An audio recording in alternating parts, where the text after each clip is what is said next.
Today, I'm going to talk a little bit with you about the latest scientific innovative approaches to helping us feel young. Now, when we're talking about feeling young, it really starts with cellular energy and cellular purification. So let's talk a little bit about that science today and about the ageLOC approach as well. Now, first of all, who's interested in aging? I know you are, but are there other people that are interested in aging and feeling young? Sure there are.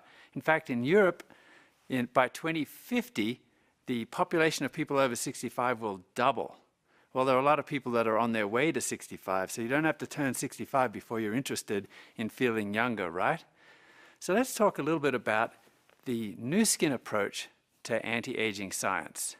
Now, in general, in science, the scientists are interested in aging, but they look at it from a descriptive biology approach.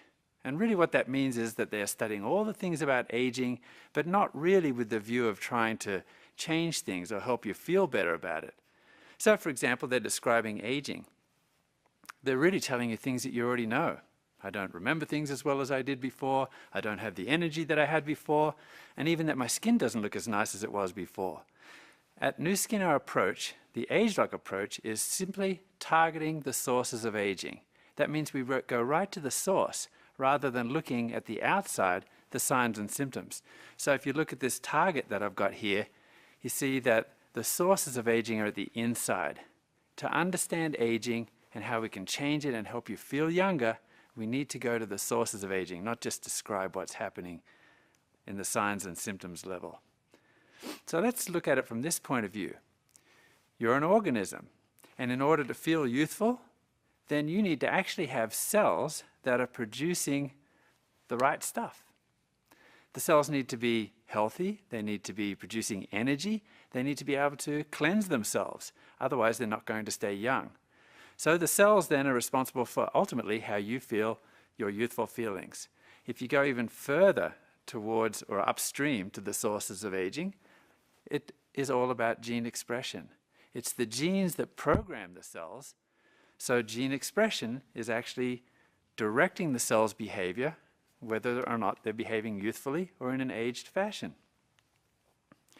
Let's look at it another way, just to make sure that you understand correctly. DNA, which is the code for your life, is fixed for life. The DNA does not change. So we're not talking here about gene splicing or any kind of gene manipulation. We're talking about gene expression. Here's a picture of the young Joe Chang. And in this picture you see that he looks quite different when he's young, right? His DNA is the same today as it was back then. It has not changed. And yet, there's a change in expression as Joe ages. So now he's a mature man. His genes are behaving somewhat differently to the way that they expressed themselves when he was younger. So we're talking gene expression here. And to put it another way, to make it simple, as you age, your genetic symphony gets out of tune. If we compare it to an orchestra, when the orchestra is in tune, it sounds beautiful. Everything's harmonious, the bass is at the right level, the violins and the cellos are at the right level. You can just hear the piccolo or the flute. Everything sounds really nice and harmonious. But as we age, the genetic symphony gets out of tune. Perhaps the bass is too loud, or perhaps the piccolo is starting to grate on your ears a little bit because it's too loud. Perhaps it's out of tune. So in ageLOC, we're talking about retuning your symphony, getting things back to the way that gene expression was when it was youthful. Here's a picture of the cell. And if you look, you know that there are trillions of cells that make up your body.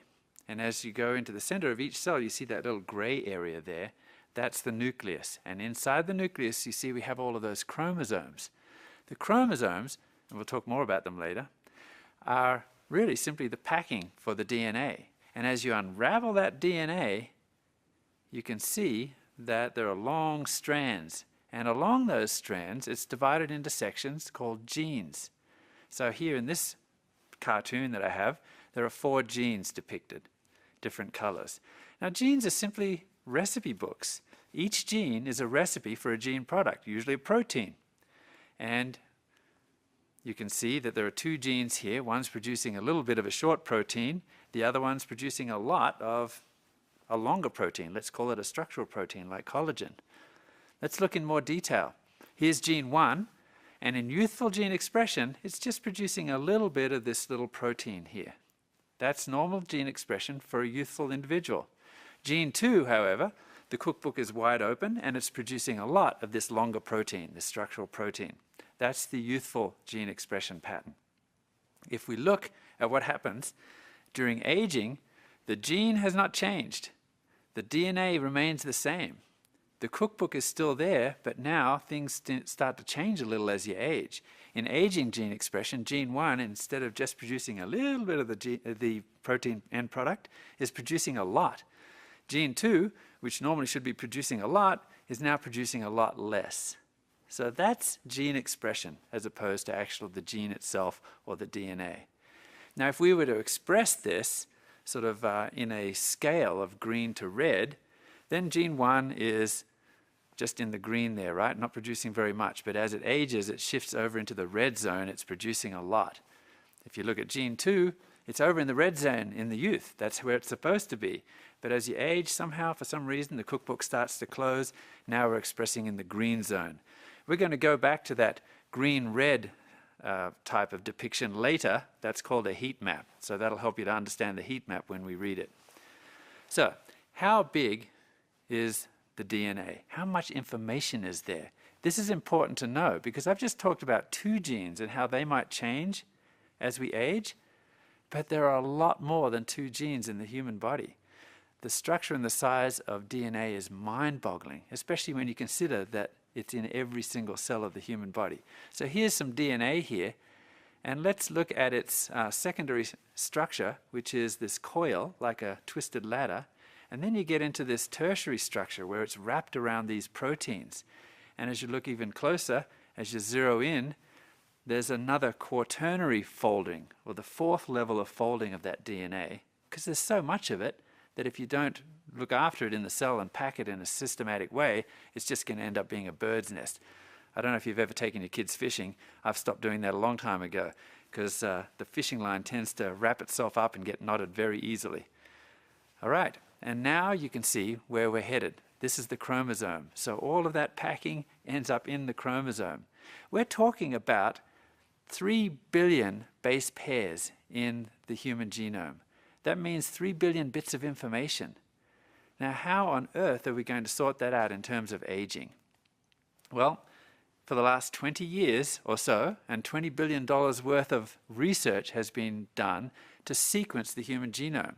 That means to find out even how many genes there are, because before this work was commissioned, we didn't even know how many genes were in the human body. We sort of guessed that there might be 100,000 or so. Well, after 20 years and billions of dollars of research, around 2003, the work was completed and the entire human genome has been sequenced. So now we realize, and we've learned, that there are somewhere between 25 and 30,000 genes, or 30,000 recipes in the human genome. How difficult would that be to sort of see or find out which of those genes is changing during the aging process? This is what it would look like, the sequence of the human genome. There are 4 letters, G, A, T, and C, and each of those letters make a word, and each word is 3 letters long. So we're talking about 1 billion words in the human genome. That's about the same as 800 Bibles, each within the chromosomes that are inside the nucleus of a cell which can fit on a pinhead. It's a huge amount of information. And so faced with 3 billion or so of these letters that you see here, what do you think we can make of that? Well, there were high hopes. And in fact, when the human genome was sequenced, President Clinton at one end of the globe and the President or the Prime Minister of England at the other end all stood up and said, you know, this is a huge breakthrough. This is taking us one step closer to the meaning of life. And we expect in the next 10 years we're going to have all sorts of science come out of this, and we're going to understand the diseases. Well, to put a long story short, I guess, it's been a little bit disappointing. But don't be too hard on the scientists, because remember I said there's 3 billion data points there and 1 billion words. And this is similar to the task that was given to the Egyptologists of the 1700s when they discovered all of these hieroglyphics that were in Egypt, all over the tombs and the pyramids, the pillars of the temples. Nobody knew what these hieroglyphics meant, but they were tasked with cataloging them all, copying them all down, writing them. And even though we didn't understand what was there, step one was complete. We'd cataloged it. And it wasn't until a very special stone was discovered in 1799 in the Nile Delta by some of Napoleon's army, the Rosetta Stone, that we started now to have a hope that we could translate those hieroglyphics. Because the Rosetta Stone actually contained 3 languages, all saying the same thing: Classic Greek and the hieroglyphics, and also Coptic.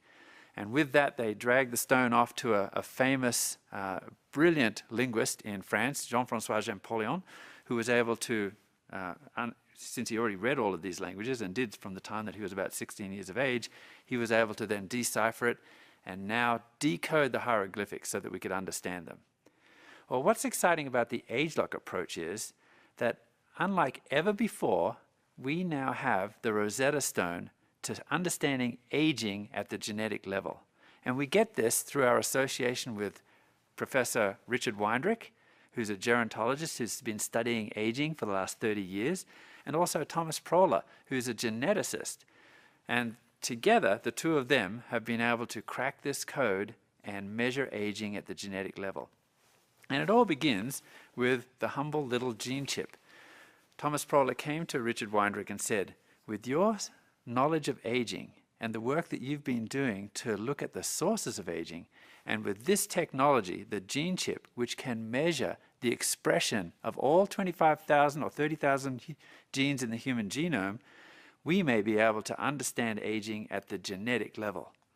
So this chip is actually able to, with a sample from any biological organism, measure the gene expression levels of every single gene. That means we get where they are on that slide. Is it green or is it red for all 25,000 genes? Now imagine if you compare that to different biological states, old and young, and then subtract the differences and find out which genes are changing as you age in their level of expression. Now you have the way to crack the code at the genetic level. You can basically have a Rosetta Stone for aging at the genome level.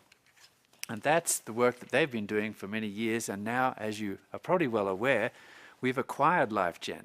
So all of their patents, all of their knowledge, the database that they have, is now part of Nu Skin's intellectual property. That gives us a real edge at targeting the sources of aging, the ageLOC approach. So here's a heat map. And now you understand it, right? Here we have genes that are young, and you can see the gene expression levels that have changed as you become old. I think I've explained this a little earlier. The goal then is to reactivate, or to find out what sort of a strategy, what kind of ingredients can reactivate those old genes so that they're expressing themselves so that they're youthful again. Here's an example. You have now the old and the young pattern, screening for ingredients. And you can see here that ingredient 4 has actually reactivated the old gene expression so that it looks much more like that of the younger gene expression pattern. This is something that nobody's ever been able to do before ageLOC. It's important to know that we have this gene expression data bank. Now, I told you before how immense, how huge the level of data is in the human genome. So as you do each experiment, you're generating millions of data points. We have been, or LifeGen has been accumulating over the last many years, all of the information that they've gathered from looking at different tissues, different species, and different states of life, young versus old, different ingredients, different nutritional regimens. All of that information has gone into this database. Just to give you an example of the kind of data that's generated, in this simple experiment alone, there are 30,000 genes per genome, as I mentioned. And in this simple experiment, 5 individuals were tested with various ingredients. 7 biological conditions, young and old, plus 5 ingredients. So this adds up to about 10.5 million gene expression data points. So you can see that this quickly starts to accumulate. This is information that we have that helps us to access understanding aging at the genetic level. This is our ageLOC tool.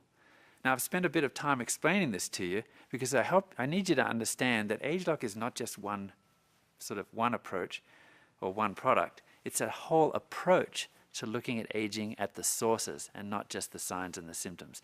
So using this ageLOC tool, now we're able to go and to investigate aging and see what we can do about it. So again, I mentioned before, youthful feeling is very much related to how productive your cells are and how youthful they're expressing themselves. And those cells, in terms of their energy production and how they're able to cleanse themselves, are also very much dependent upon how the genes are expressing themselves. That's targeting the sources of aging. Now, if we want to feel youthful again, then we should start to look at the machinery that provides energy for the cell and for the human body. The mitochondria are the nuclear power plants of the cell, if you will. Those are the little organelles within the cell that are able to combine oxygen and sugar or some sort of energy source into energy, into the chemical energy of the body, which is ATP. We know from all of the research that's been done that mitochondrial activity does decline with age. So you see here in this graph, approximately a 40% reduction in efficiency of the mitochondria by the time you're about 60. So, this is not a sudden decline, but it's a gradual decline as you age. So it seems very logical then that we should first examine which genes are responsible for building and maintaining the mitochondria in the body. So let's go to the nucleus and find that out. And using the ageLOC tool, we could determine which genes are involved in energy production and maintenance. The next thing that happens with aging, and it's closely related as I'll explain later, is that cellular cleansing declines with age. It declines with age as well. That means that we have, as cellular energy goes down, we also have an increase or a toxic buildup of those things that are not healthy for the cell, that the cell needs to get rid of. Looking at it another way, if you see the blue cylinder on the left, let's just say that that's a barrel that contains the cellular purification system. And that's the capacity of the cell to keep itself clean and to renew itself. And then you look to the right and you see that there are toxins that cause the cell to age, damage the proteins and things like that. Some are external toxins like the pollution, the air that we breathe, maybe it's sun exposure, things like that that damage the cell or cause it to age, cause the proteins to age. And then you've got internal toxins as well. These are just the results of our metabolic processes. It's sort of like the metabolic exhaust that we produce, some of it from the mitochondria. And in the youthful cell, then we have more than enough capacity for the cell to cleanse itself and to keep itself renewed. Now, as we age, the aging cell is a different story. You see that the capacity of the cell to cleanse itself has reduced quite a lot, and that means that it can't keep up with the toxic burden that's there. That is the picture of an aging cell or an aged cell that we need to change. These are actually very closely related. They seem like separate things, and certainly they are separate machinery within the cell, and the genes that code for that equipment are also separate, but they work together ultimately. Because as cellular energy declines, then the ability of the cell to purify itself also declines. And as that happens, it affects cellular energy because things get sort of gummed up in the cell. So you get this downward spiral. It's a 1-2 punch of aging. And that affects your ability to feel young. And put it a really simple way, if you don't have any energy, you can't clean, right? It's just like a vacuum cleaner that you can no longer plug into the wall. It becomes a lot harder. And then before you know it, you're tripping over all the junk.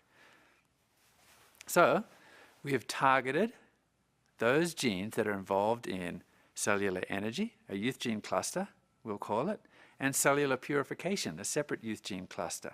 And you can see that as we age, because we have found those genes that change during the aging process, then we can target those and try to reactivate them. And that's what the ageLOC tool is all about. Targeting those genes and then reactivating them so that we can have that youthful feeling again.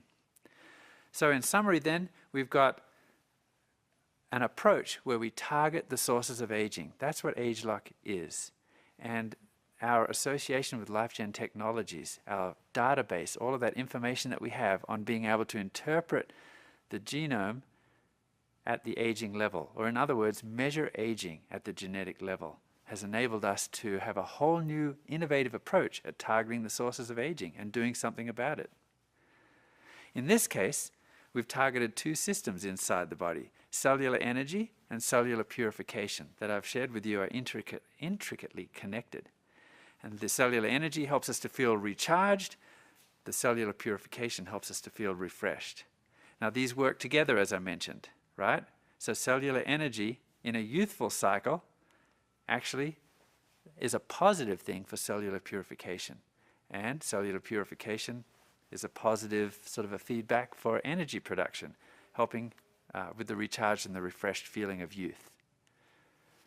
So the science then in a nutshell is identifying and targeting, then reactivating the youth gene clusters related to cellular energy production and cellular oxidative protection and cleansing.